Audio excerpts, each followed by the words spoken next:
Hello and welcome to Fearless Authenticity with Jeanne Sparrow. This is my podcast about finding our success in the gift of who we truly are. Now, these are conversations with people who know what that looks and feels like in the hopes that it will be an inspiration for all of us to find ways to use our unique gifts in pursuing our passions, making our dreams come true, and engaging with the world in the way we were created to serve. Now, listen, as I always say, I hope this gets deep because that's where we find the good stuff, but never get it twisted. This is about the fun of life because if it ain't fun, it ain't worth doing. So let's dare to be brave, be free, be you together. Now, my guest today is a viral content creator, entrepreneur running several businesses, and upcoming author who has turned her life experiences into an online empire. She's got a line of beauty products and remedies as the Wholesome Hippie, clothing lines with Feather and Vine and Snark Junkie. She has also successfully moved into her second act after a distinguished career as an investigator in retail leadership, operations, asset protection, and loss prevention. She's probably best known, though, as a Gen X badass who doles out wisdom to her 3 million plus followers across all social platforms. I am honored and happy to welcome Sherri Diaz, best known to the world as the Real Slim Sherri, to the Fearless Authenticity podcast. Hey, girl. Hey, I'm excited to be here. That was incredible. You just made me sound like $1 million. Because you are. Listen, ma'am, you know what? I'm starting to realize that is my specialty in life is telling it like it is about people and making them smell their flowers right now. Oh, thank you. Well, you just made me smell the flowers, and I clearly needed to. I didn't even know. I was listening to it, I was like, damn, she sounds amazing. And I would never have articulated that way. So thank you.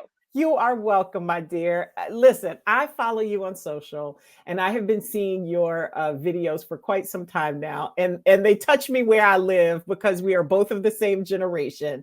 But you know what? The thing that I think resonates for me the most, and I don't know why because I love that kids listen to you too. I shouldn't say kids, young people listen to you as well. But you really do keep it real. In the best way about the realities of being a middle-aged woman, going through menopause, motherhood, our shared Gen X experiences. Because I think there was one video I remember from early on, one of the first ones I saw of you, where you were like, how did we all have the same experience at a time when there was no internet? And the thing is, it cuts across cultures. It cuts across regions of the country. And it's an interesting question. But the question I have for you is, what made you decide, I'm just going to let it all hang out? Because I don't know that generationally, that is something we were raised to do. No, we were raised to be quiet. When you really, and I spent a good part of my life living the way that I was taught, just how to behave and how you're supposed to present yourself to the world and how you don't air your dirty laundry, you keep your skeletons in the closet. And I was raised very much like all of Gen X and really, in all honesty, boomers and the generations that came before.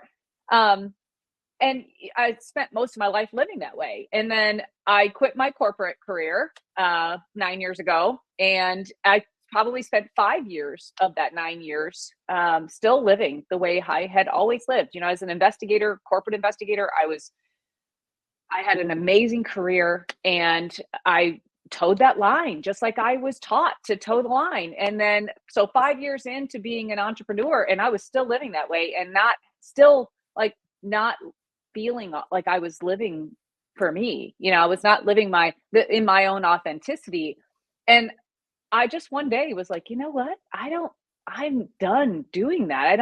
I didn't feel good for me. I realized I was doing it to make everybody else comfortable. And that's what I was taught. That's what a lot of us were taught, was about what you present to others. And really that's for their comfort, so they're not uncomfortable, so that there's no shock and awe. And I realized that I was not ever really truly being me. And when I was being me was when I felt I found joy. I found happiness in that. And I liked that. And I finally had to wake up one day. It was like, why are you still living like that? Like, why are you don't have, I don't have a corporate job to be worried about, what they think, or if I behave a certain way, it's going to get me in trouble, or people will perceive me differently. It might hold me back from advancing my career. Like, there's all those fears that you have. I didn't have any of that anymore.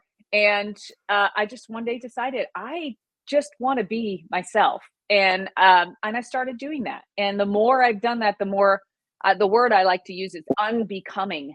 All of the things that I was taught and that no longer serve me. And I got to tell you, turning 50 was really the real aha.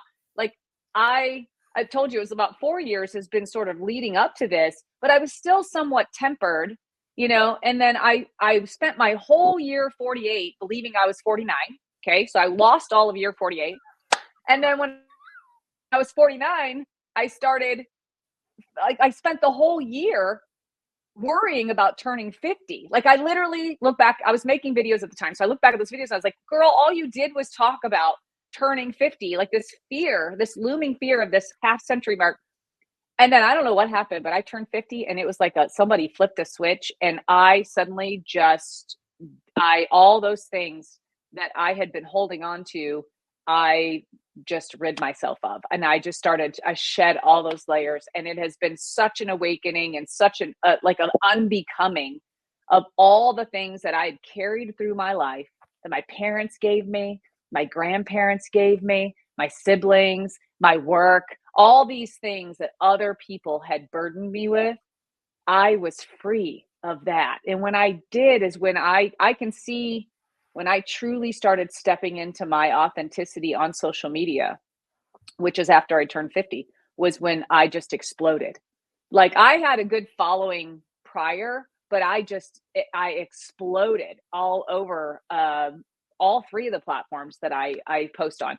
And I think that's why, not because I was doing anything, I was still me, but I just was finally genuinely putting myself out there. This is who I am. And people resonate with that. They relate to that, and they want that kind of real people. We just live in a world where nothing feels real, right? Like, you can't believe half of what you see on social media. You can't believe half of what you read. You can't believe half of what you hear. And so having somebody just really saying things the way that people want to hear it, no sugarcoating. And I've never been much of a sugarcoater, but I look back and I was like, I might not have been a sugarcoater, but I was still sugarcoating a lot, and so but no sugarcoating, just really speaking truth into the world about the experiences that we're going through and that we have been through, this collective. And that was the other eye opener for me, was just the collectiveness, like, that I did not expect when I started making videos, that I would find all these people who lived like I did. Like, that was the biggest eye opener, was like, I thought it was just me. And then I find all these other people that are like, me too. That you're talking about me. I feel like you're in my head. I get that comment all the time. People think, are you reading my thoughts? Like, you have a camera in my house? Like, how do you know these things? Because I'm living it, and I'm just speaking truth for a lot of people that have gone through the generation that we grew up in, and then into this point in life that I feel like we were completely unprepared for. Our parents didn't talk about it. And so, yeah, it's just been a wild ride. Kind of that whole unbecoming of who I was to who I am today. I love that word, unbecoming, because I recently read an article that called middle age the middle passage, and a passage from becoming what we thought we were supposed to be, or what life acclimated us to, into, like, it's a battle between what our ego thinks and what our spirit actually believes about ourselves. But I've always had the theory, because of the work that I've done and the things that, different mentors and stuff have taught me, that that's where we find our success. And it's so interesting to me that when you did let it rip, that's when you really exploded. When I say the words, even though I think you've already kind of answered this, but I want to get it down. When I say the words fearless, authenticity together for you, what's the first thing that comes to your mind? I mean, me. That probably sounds crazy. I've always been pretty fearless, but I look back and I mean, even in my career as an investigator, I felt pretty fearless to do what I did. And I used to joke the only thing I feared were God and guns. Okay, that's the only thing I had fear for. That was a lie. But I mean, looking back, I was always fearless, but I don't know that I was being authentic. And I think when I think of fearless authenticity, I think of myself because that is what I would say if I had to summarize myself now in one way, that would be it. And I think that's what people connect with the most is this authenticity. No fear, because you know what, I'm not afraid of the judgment of strangers. I don't care what they think. And I used to spend my life worrying about what other people thought, again, how it would affect me. I'm always, as an investigator, your brain is always in multiple places at the same time, and you're analyzing all the time. And so I was always analyzing, things that the chain of events that would occur based on something that I would say or do. And I don't care anymore.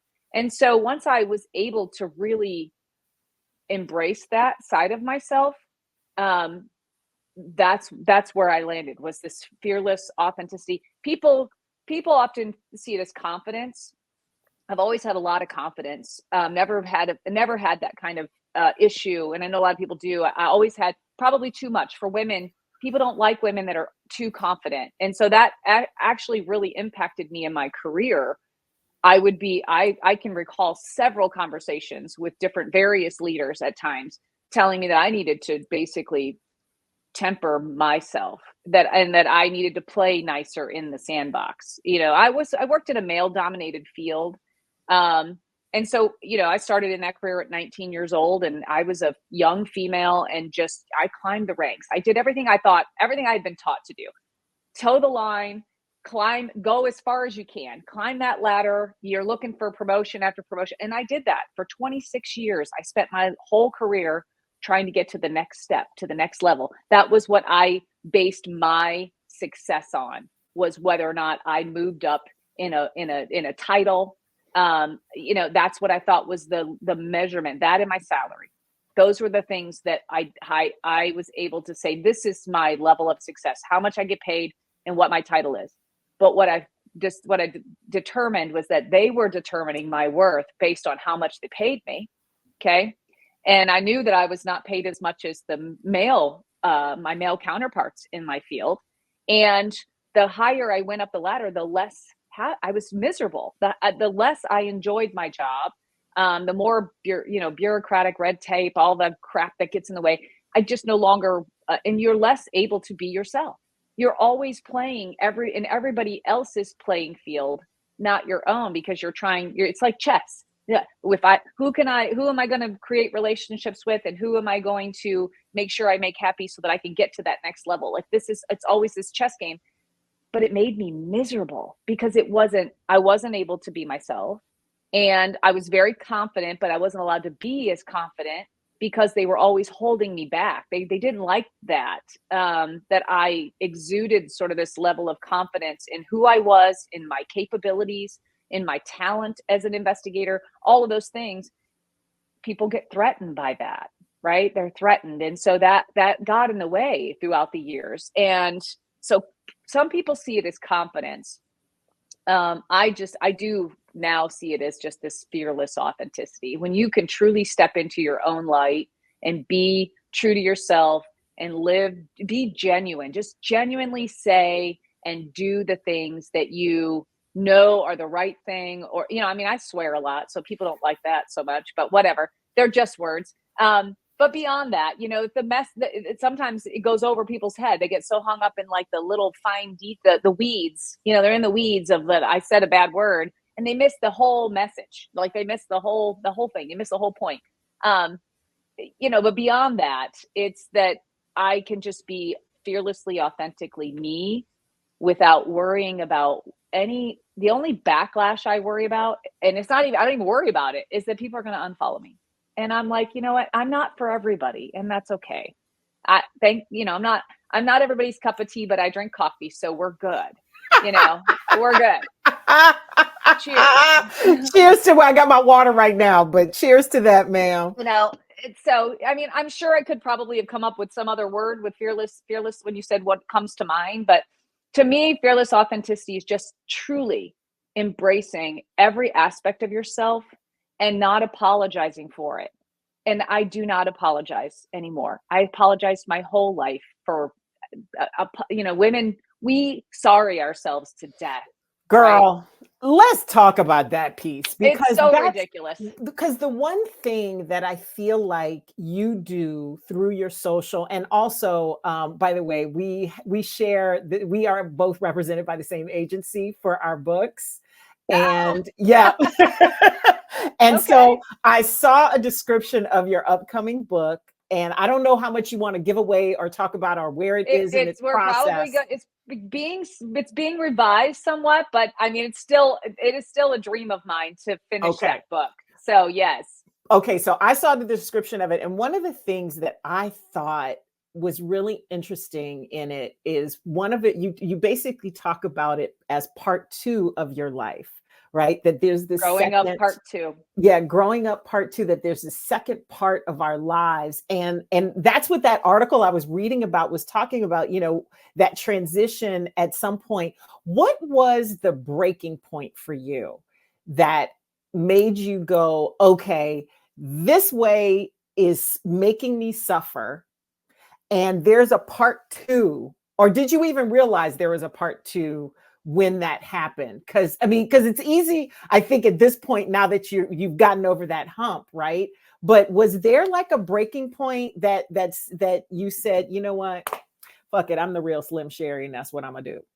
Yeah, actually, it was. I wouldn't call it a breaking point. I would call it an awakening.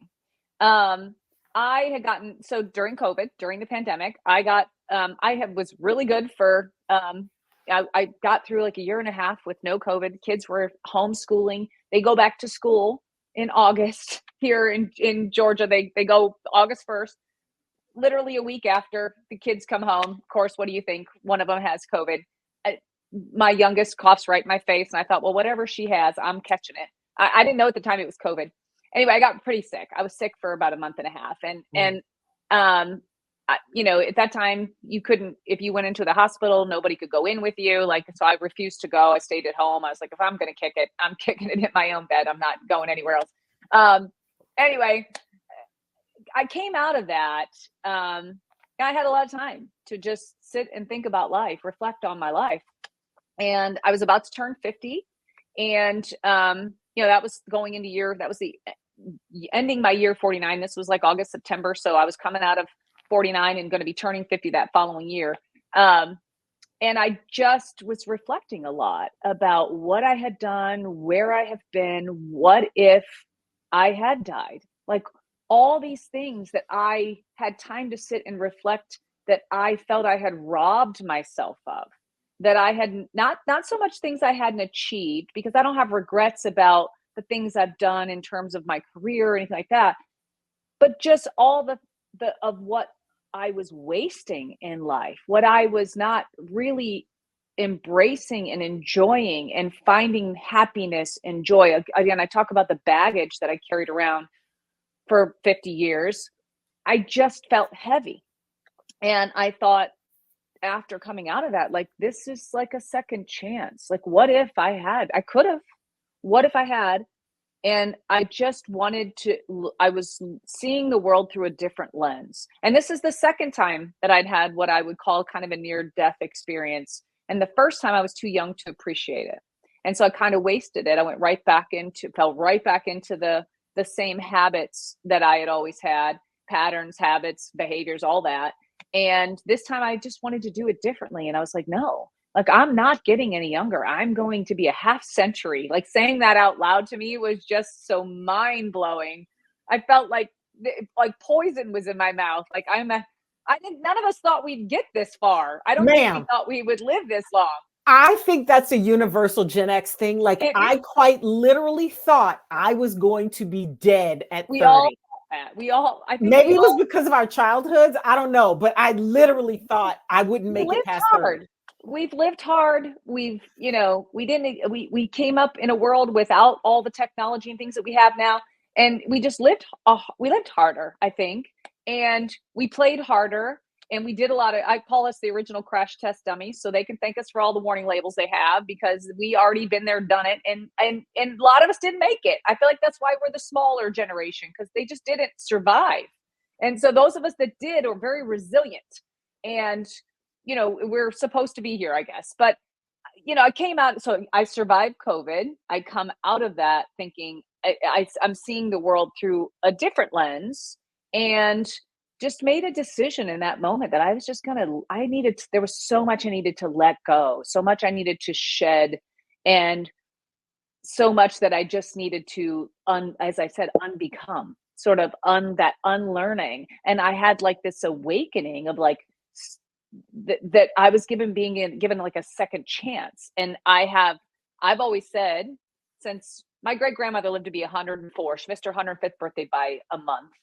And when she turned 100 years old, we had this big family reunion. And I remember she got a letter from President Reagan, and there were all these layers of generations of children around her, grandkids, great grandkids. Anyway, we're celebrating her life. And I was about 12 at the time. And I remember thinking, this is amazing, this incredible woman, you know, and everybody's celebrating her life. I'm going to live to be 100. In that moment, I made the decision, I'm going to live to be 100 years old.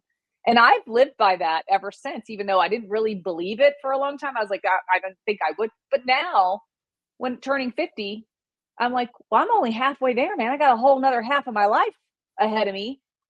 All that I've done in the first 50 years of my life, like, I wasted so much time worrying about petty shit and just doing things that I felt like I was supposed to because somebody else told me that I was supposed to do those things.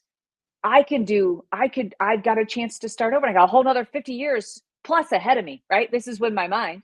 And that's where I'm at, man. I'm 51, and I got a good 49 plus years ahead of me that I can do a whole lot. There's a lot I can get done.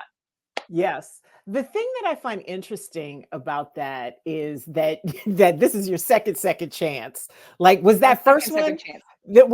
How old were you when the first second chance happened? I was about 30, I guess 32, 33 years old. I worked in Detroit. I was an investigator. I had just been given, I had a company car. And so I had my van, and I worked in the inner city. And so I needed a car because I didn't have a trunk, and they would break in my car and they'd steal my tires, my van. And so a car had come available, a Taurus. And I was like, I need this car because I need a trunk. I need to be able to lock my laptop and all my things in the trunk. And so I picked this car up, and less than 24 hours later, it was completely totaled.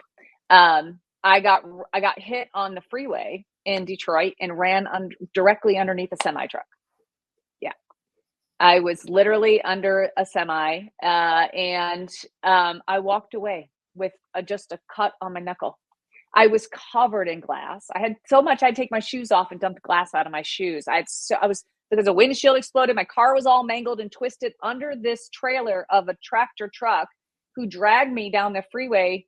I don't even know how, like hundreds of yards, because he was going at full speed, and everybody drives really fast in Michigan. He's going full speed, and I went across 3 lanes and right under his trailer, and his back tires just buckled down on my car. And he didn't even know, he said he didn't even know I had hit him. He was loaded heavy. Thank God. I think that's what saved my life. He was loaded heavy, so I didn't really budge him. He didn't jackknife. And he dragged me. He said he felt something kind of pulling. And so he looked in his side mirror, and he saw my Taurus sticking out from under his wheels.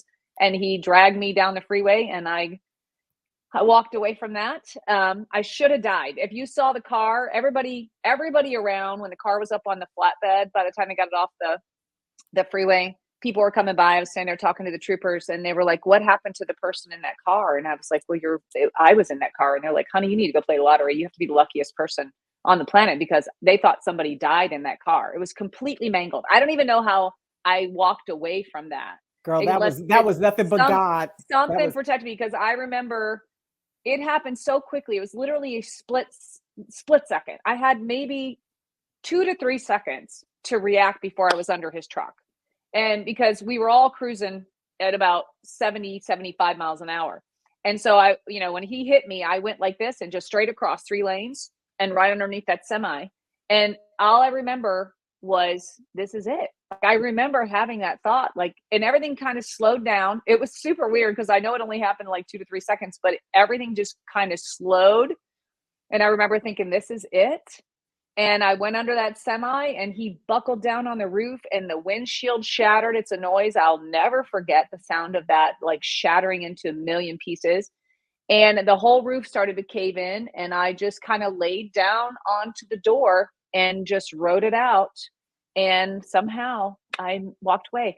And I should have in that moment realized, I was too young to appreciate that that was truly a miracle that had happened, right? Like I was something had protected me from that accident that day. It was not my time. And I wasted that. I didn't stop and really appreciate that I could have died in that moment and I didn't. I was still here. And so when it happened the second time, and it was not as traumatic as that, like this instantaneous, it was more of a slower, like dragged out Time process. really slowed down. It really slowed down. It was the longest month and a half of my life. I had more time to think.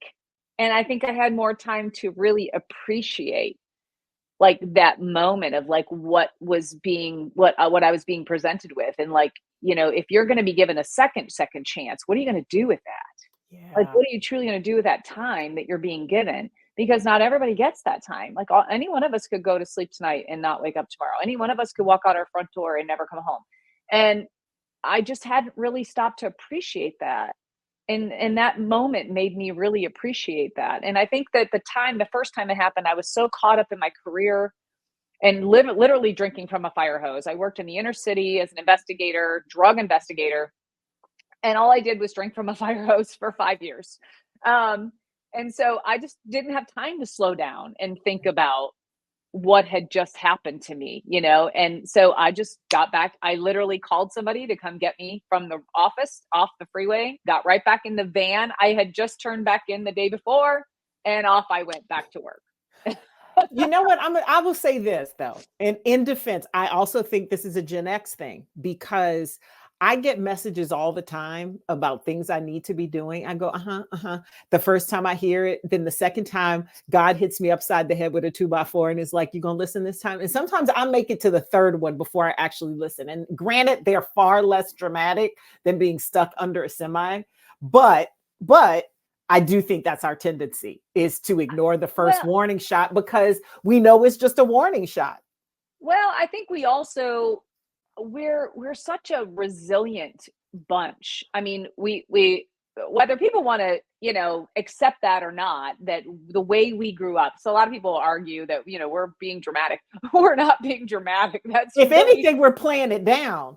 So playing it down because that's really how it was. Okay. And so we're not only resilient and truly survivors, a lot of us, you know, survived a lot of crazy stuff, but we're also tenacious as hell. You know, we don't give up easily because if we had given up easily, half of us probably would have starved to death because if you didn't make your own meal, we were latchkey kids. If you weren't making your own food or you weren't taking care of yourself, I mean, it is what it is. Like you're probably going to starve to death. You know, if we hadn't figured out to use the garden hose to drink out of, we might have been, you know, we might have just become dehydrated and died from, you know, lack of water, right? Completely. People think we're being we're exaggerating, but we're not. That's just how it was. And so we're a resilient bunch. And so I think because we've had to do for ourselves so much and because we just push through, like we just have to, we're just tenacious and we push through. I think sometimes when we get that first warning, we brush it off like, yeah, whatever, I got this, you know, because we're so used to just pushing through, even pushing through pain and crazy stuff. And so I think sometimes it takes 2 or 3 times before we're like, oh, maybe I should pay attention. Yeah, you know, because we're also stubborn. I feel like because of the way we grew up, a lot of us are really stubborn and we're so used to doing for ourselves that we think we got it right the first time. Like, I got this, I'm doing it, you know, and then sometimes it might take a second or third time for us to go, well, maybe we also don't like to admit that we can't do something. Right. So Yeah, we don't like to ask for help because we're used to doing for ourselves. So there's a lot of things working against us, and what people always talk about, oh, you guys can, Gen X, they won't change. They can't. It's not that we won't change or that we can't change. It's that it's wired. We're wired that way. When you look back at the fundamental foundational point in life, like those, that 10, even 8, 9 to like 13, 14, those fundamental years, that's where the hardwiring takes place, right? So you get a whole bunch of really, low voltage wiring when you're really little, but then you get like the hardwired, you're hardwired a certain, and so a lot of us are wired like that. And you're trying to unwire something that is just in us. And so it's not that we can't or won't change. It's that it's just part of who we are. And I think it's made us very resilient bunch of people.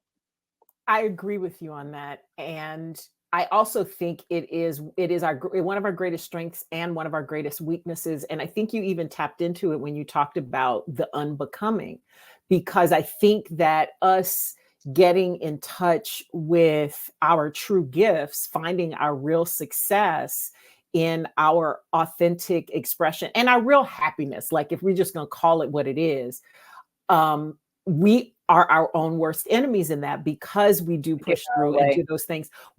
And I think all of us have a different thing that challenges us the most with the unbecoming. What's the thing that challenged you the most that you have had to unlearn? What's the thing that like is still maybe even now unraveling in your head between, where you are and where you want to be, and how you present to the world? I think some of it is what I just said, which is the Mhm. unwiring. Like it's that hardwiring. It's like I have to go in and I'm trying to rip them out one at a time, like just tear those wires out. One of the biggest challenges is admitting that I have like I it's been very, so let me back up. As an investigator, I had the biggest wall up around everything and everyone. Like you are always guarded, and I'm a very guarded and extremely jaded person. A lot of that has to do with my career, but it also has a lot to do with my childhood. Okay, so just knowing, so I almost instinctually, it's an instinct for me to see the bad before I see the good in people. And I know there's good in people. I know that, right? But there's this wall that easily goes up that just is guarded, and it's a trauma response, and it's also it's a way to protect myself, right? And so that's one of the biggest things for me to try to unbecome, is this hard exterior that I am this unapproachable, untouchable badass that I will you up. Oh, I believe that. Here's the thing, Sherri. I absolutely believe that about you. And I know that's true. But you're also approachable now. Like, I don't think that makes you not approachable. Yeah, that's one of the things I've had to work really hard at, the unbecoming, because there's two parts working against me. There's my childhood, which I had a pretty traumatic childhood, to also my career that just added on and validated the things I already believed during those fundamental parts of my childhood where the hardwiring was taking place. All the things that I learned and saw as a career investigator just validated those things that I already, as part of my belief system. Like that's where your belief, when you think about the foundation that's laid in the belief system, your parents and your grandparents and your church and your, all these people around you that are influencing your life and who you're going to become and what you believe, your integrity, your morals, your values, all those things. My career just over validated those things for me and made me an even harder person on the exterior.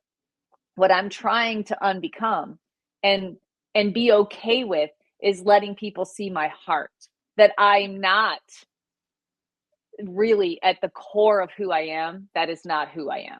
And that has been probably the hardest thing for me to unbecome, because to do that, I have to tear down every layer of security that I have, like all the fortress that I have built that has protected me my whole life. It's tearing that down, and that's scary, right? And I've had to convince myself, I don't even know if it's convincing. It's teaching myself to believe that although I can tear that wall down and still defend this fortress. You know what I mean? Like I still have that in me that I can still defend it. But it's still, that's a scary thing to tear all that down and try to undo or unbecome that entire belief system that I lived for more than 40 years of my life. That is so brave.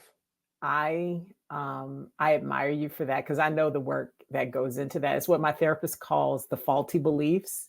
Like it's these things that we just know to be true, but are completely wrong. And somehow we have to work our way through it. But the fact that you're integrating those two things that you can still defend yourself, but then you also are this welcoming person who is sharing a part of life that a lot of us won't talk about as middle-aged women, and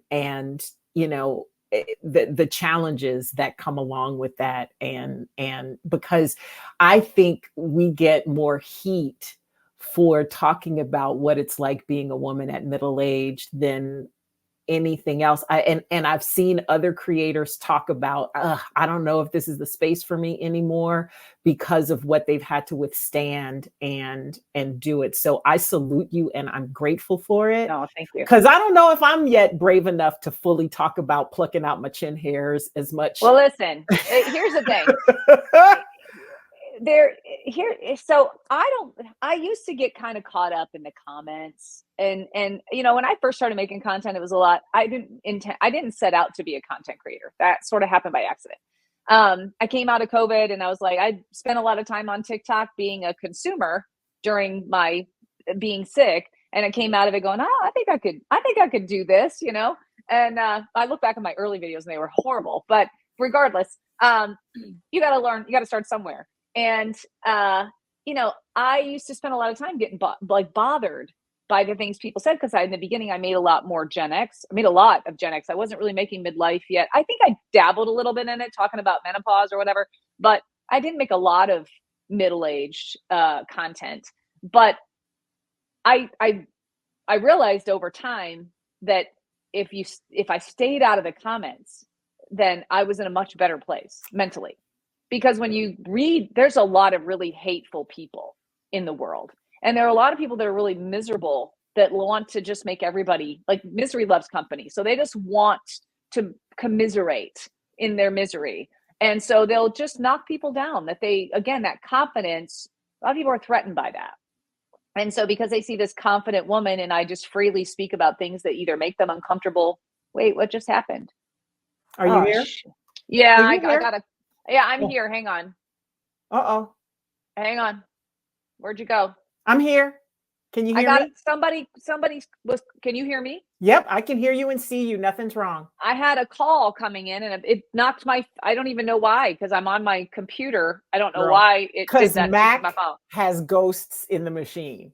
100%. I love them. It swiped my whole screen away and I was like, what is happening right now? Oh yeah. I don't even know what I was saying. You were saying how if you stay out of the comments, there are ugly people in the world. Yeah, in the beginning, I would let those get to me, and it would make me reconsider what kind of content I would create, because I didn't want to solicit that kind of hate. But then over time, I realized I really didn't care. I don't really give a shit what you think. Number one. That is definitely a sliding into 50 feeling. You just do not care anymore. Okay. But it also, I realized that there were 95% of the comments were not that. Like, I was being hung up. I was scrolling through thousands of comments and honing in on this one thing, and I was like, you're forgetting all the hundreds and thousands of comments that are not that. So focus on that. Why would I focus on this one negative, Nancy or Nelson or whatever, and when I could focus on the people that are enjoying it. And when I started staying out of the comments, because in the beginning I tried to follow the advice of like, oh, if you're creating content, you want to create a community, you got to comment on every comment. So I was trying to do that. Well, I just can't. There are thousands of them and I cannot. So I very just randomly cherry pick and I'll comment here and there, but I try not to read them all. It's better for my mental health. It also has caught, because I used to do a lot of clap back videos to those. I would clap back at people, and occasionally I still do, but I just don't do them as much anymore because I don't want to create a community that is like negative. Like, it's not why I do what I do. I do it to make people laugh, make people reflect on life, make people, hopefully have that. I'm hoping to lead people to their awakening. Like, maybe I'll say something to them one day that'll just make them, it'll click, and that door will open for them. And because I carried all that crap around for 50 years, and I don't think I ever truly knew what it meant to be happy or understand what joy was, true joy, until I had that like awakening. Like, I can look back at times where I'm like, oh, I was, when my children were born, of course I was happy when my children were born, or when I got a promotion that I really wanted, but I wasn't really joyful. I wasn't really truly living in happiness every day. And so now I do. And I want to share that with people. And because if I struggled to find that for 50 years, I know there are people out there that are still struggling. And I want to touch young people. I want to help. I wish I had had somebody like me when I was younger saying some of the things that I say now to me then. If I had if I could get back 10 or 15 years of my life, So I joke around a lot about Gen X and midlife, but I also, my, daily doses of Slim Sherri are generally not focused directly at any age group. It's really for anybody. The things that I sometimes wish I wish somebody would have said to me, or sometimes what I'm saying that day is what I need to hear. I have to be my own mentor sometimes, because I don't have that. I don't have a voice that I can call up and, that will be the voice of reason or give me really concrete advice to help me, push through something. I hope to be that for some people. Oh, I love that so much, Sherri. I do. Because sometimes, especially as an entrepreneur, even though I know you have a partner in your business, right? And it's your family run business, and that probably helps somewhat, but it also may complicate things. It does. But entrepreneurship can be such a blessing and so lonely at times. What has been, especially somebody who runs as many businesses as you do, and I also consider your, I would also say I consider your content creation another business. Sometimes our setbacks are our biggest lessons, but the bounce back is how we actually learn. What do you think you've gotten from being an entrepreneur that you could share with anybody about how you bounce back? Like, we all face challenges damn near every day as an entrepreneur, but what would you say about your bounce back game, or any advice you have for that? So for me, I'll take it back for a second, because when I quit my corporate job, that was a very difficult thing for me to do. I had an amazing career, and I thought, that I was going to do that until I died, or till I retired, because I pretty much am convinced that's when I'm going to retire, is when I die. But anyway, we're all going to work till we're dead. But oh yeah, same. Anyway, one of the things that really led me to finally convince me to quit my job and start my own business. I'd always wanted to, but I didn't think I was good enough, right? I didn't think I knew how to do anything other than be an investigator. I was an investigator from the time I was 19 until I quit that job in my 40s. And so I didn't think I knew how to do anything else. I was a young mother, so I've been working since I was 14. I never knew how to not work. And so, as a young mom, I had to work. I had to, even when I didn't want to. I never had the luxury of being a stay-at-home mom, right? So I always had that thing in my head of like, I have to work because I have to take care of my son, or I take care of my family. So not working was never an option. So fast forward, when I finally decided to quit my job, that was a really big, scary thing to do, because I was like, I've never been without a job, and I had a good job, so giving up the salary and the benefits and all the things. The thing that finally pushed me over the edge, I was miserable, and I was living in that misery. I was depressed. I was just kind of in a dark place, and had been going through that cycle for a while. I'd go in and out of it. Was somebody said something at a leadership event one day that really just hit me and like punched me in the gut. And it was that he was talking about his family and how they lived versus how they were from the islands and he had moved here and how he lived here. And his family, everything they did was about working to live, not living to work. And that really just punched me right in the gut, because I had my entire life, I had lived to work. That's everything I did was about it was my entire identity outside of being a mother was this job. That's the only identity I had. And that was the thing that finally made me go, I got to get out of here, because I realized that I was living to work. Everything was about work, and I would work endless hours, and I was salary. So it wasn't like they weren't paying me any extra money to do that. And when I finally quit, that was the thing. That's still to this day, the driving force behind as an entrepreneur, is that I want to work so I can live, not live to work. And I know that if I had to go back and work for somebody, that's exactly where I would end up, is right back to living to work. And although I work hard and I work a lot of hours, as an entrepreneur, you're never off as an entrepreneur. Okay. You're always on.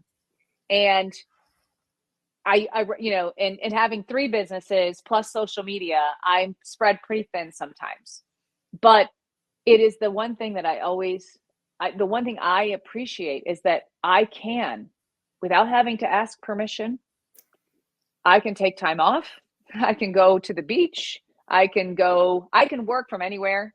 But it's that disconnecting. And when I was in my career and I had a vacation, right? I'd take a week off. I spent half the week just trying to get out of work mode. Right. And then I'd get down like this was every vacation. I'd get down to the last 3 days before my vacation was over, and I would spend an obsessive amount of time worrying about how many days were left before I had to go back to work. It was a horrible cycle. And not only that, I'd be checking email while I was on vacation. I'd be answering text messages. I was never disconnected. I was never able to turn it off, especially when email and cell phones and all that really came into play. And so for me, the big thing for me, and how I bounce back, that's the thing that's always in my mind, is the idea that I would have to go back to that. And I will never, I'll start 10 businesses before I have to ever do that again. And so that, to me, it's the finding. And the other big one for me is do what you love and love what you do. And if you don't, do something else, because you owe it to you. You owe it to your own happiness and your own joy and your own self-fulfillment. And life is so short, man. And we spend a third, and some of us spend more than a third of our lives at work. The other third of your life you spend sleeping. So you only get a third of your life to make shit count. And so for me, I just want to do what I love and love what I do. And when I don't, I will do something else. And that is some of the best advice I can give. And I used to give it even when I was in leadership to employees that I just knew were not happy. Do what you love. And if you don't love it, do something else. Life, you could do anything, and you can do anything if you want to. You put your mind to it. I think that's another Gen X quality. We heard that a lot. You can do anything you put your mind to. And we do. We put our minds to it. And I have, to me, if you ask me, I have no talent. I am a jack of all trades and a master of nothing. Okay. I am literally. But look at you. But I could do anything. And if you tell me I can't, I'm going to do it even more. Just to spite you. Literally, that is a theme, because one of my other guests earlier this season, who I've had on, an author who I've had on every season, she is like, if it wasn't for my spite, I wouldn't be where I am right now. We're a bunch of petty bitches. I got to tell you, we are petty. Girl, I could talk to you forever. But it has come time for my last question that I always ask everybody. Okay. When me the on the real spot. when the real Slim Sherri, do you feel that you are at your best, truest, most authentic expression of you? Oh, honestly, based on our conversation here, it's when I'm on social media. That is when people are getting the truest, most authentic version of me. No filters, no, I'm not tempering, I'm not hiding anything for fear of upsetting. Because my family, they think I'm cringy sometimes because I swear so much. And I'm like, but that's just who I am. And you know, so even for them at times, I am not fully being me. I am, but like my kids, I'm not swearing in front of my kids. So that is the truest, most authentic me. Um, and even when I look at some of my videos at times, I am like in shock of who I really am. I love how But it's helping you get to know yourself. Oh my God. it is. I'm learning. I've really learned a lot about myself over watching like myself grow on social media about who at the core of who I really, really am. And I really only in the last, since I turned 50 and I'm only 51 and a half, have I really been like finally, as I've unraveled, when you pull the string and you start unraveling, it's almost like those little surprise toys where you open them and you don't know what's inside. That's who I am. I'm an LOL doll. Like you gotta peel off all the layers You're to that get thing at at the bottom of whatever's the on the. Cracker Jacks. I am. I'm the prize. You don't know what you're going to get, or in the bottom of the cereal box. Like that's me. And I myself have been sort of watching that happen as I've been peeling the layers away, going, "Wow, this is who you really are." I even didn't know myself completely um, for many many years. And so yeah, they get my followers, or actually not even my followers, just social media in general. They get the truest, most authentic real Slim Sherri. That was my nickname when I was an investigator in Detroit, was Slim Sherri. Uh, You over on 8 Mile. I did. I had stores on 8 Mile, so yeah, totally. I was Slim Sherri, and I'm a big M&M fan anyway. But when I got onto social media and I needed a handle, I had a couple of nicknames through the years. I was Agent Starling and I was Slim Sherri. I had several different names. We have call names All right, anyway. Clarice. Yeah, exactly. So that one I didn't think would work as well on social media, but I knew I wanted to be, when I established my account, I knew I wanted to be a real version of me. And so that's why I became the real Slim Sherri. This is the real me. And what you see is what you get. If you met me on the street and didn't even know me, you would get the same version of me as what you see online. Because I know a lot of people sometimes think that that's an act, and it's not. That's just who I am. I don't get And that sense at all. yeah, no, some people, because they don't know, because they don't Right. they don't know you, so they just think that that's a character, and it's not. That's just me. Well, thank you for sharing her with us, Sherri. And thank Oh, you for my sharing pleasure. with me on the pod. Girl, you are fire. Oh, thank you. So are you. I've really enjoyed this conversation. So, my favorite thing about this conversation overall, before I get to the highlights and the takeaways that I got from it, the thing I love best is hearing the backstory. I think that's always what I love hearing, but especially for somebody that I have listened to and watched a lot of her content on social media. And now I know what informs that and kind of the intention behind it. Even though I could feel the intention, just being on social, having that conversation, I think is a great example of how we should all share our journeys, how we get to the place where we are now. Because even though people may relate to what we're talking about, there is a whole lot that, lays as the foundation of that there's a lot of value in. So here are some of my thoughts from today's conversation with the real Slim Sherri. I love the idea of second chances. The fact that it's never too late. This is something that I have talked with my therapist about, because, I think we all hit that point where we're like, it's too late for me to try and fix that. That's just too much work, whatever. But the idea that even if we feel like we've wasted time, that we don't have to keep wasting it. Absolutely love that. And I love that for her too. Um, the difference between working to live and living to work and choosing one over the other. Lots of lessons in loving what you do, doing what you love, and the fact that you owe it to yourself, right? I also love the awareness that Sherri had that if she went back to something she used to do, that she could get pulled back into living to work instead of just working so she can live and enjoy her life.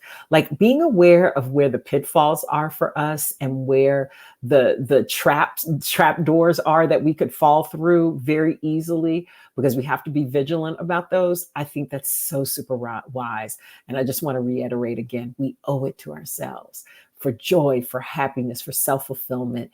We don't just owe other people for doing things on our behalf or doing us favors. We also owe ourselves. Love it.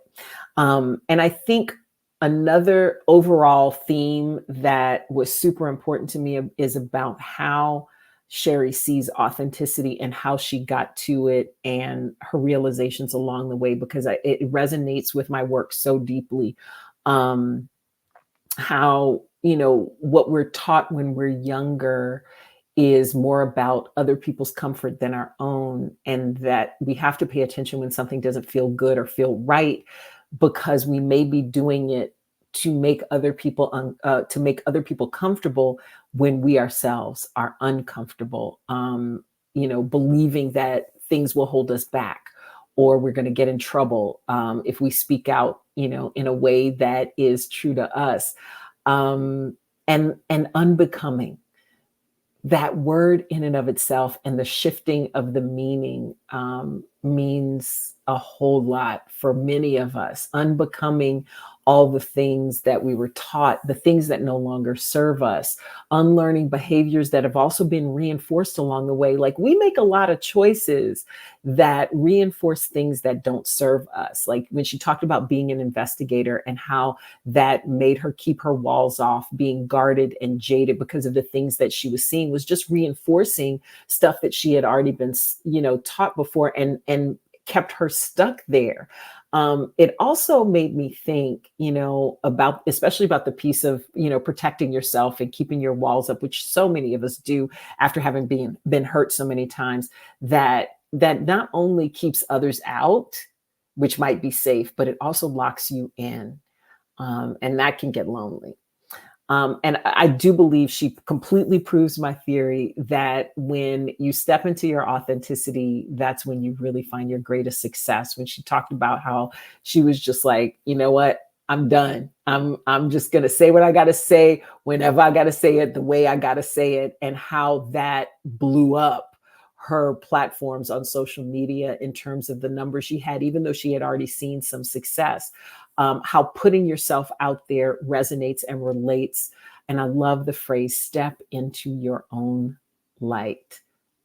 Tell your story. Keep on doing it, Sherri. I appreciate you for repping for Gen X, for authenticity and everything, and making us laugh while you're doing all of that. Please follow her on her social media at The Real Slim Sherri, and that's SHERRI. Now, I appreciate you, my Fearless Authenticity listeners. Thank you so much for your attention, for your time, your support. I would not do this without you.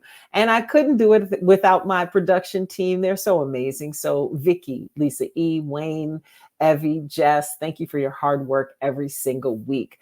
Please rate, review, download, subscribe, share, do something with this episode, please, please, wherever you get your podcast, including on YouTube. Every single time you interact with an episode, it does help to expand our reach and expand the message of fearless authenticity and hopefully make an impact on somebody else. I would be honored if you would join my community. You can please sign up for my newsletter at fearlessauthenticity.com. You'll get notices of new episode drops and new projects we're working on.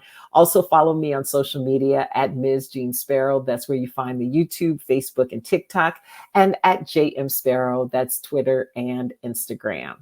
This has been Fearless Authenticity with Jeanne Sparrow. Thank you again, and we'll see you soon.